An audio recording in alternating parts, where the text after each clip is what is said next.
grabación, donde estoy realizando mi práctica de radio.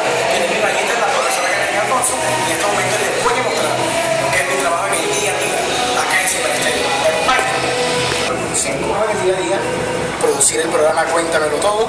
Acá le presento a mi tutor Nicolás Briceño. Hola, Nico. Un saludo para toda la gente que está siempre conectado con la 94.5 y les recomiendo El Talento de René Novio de Víctor.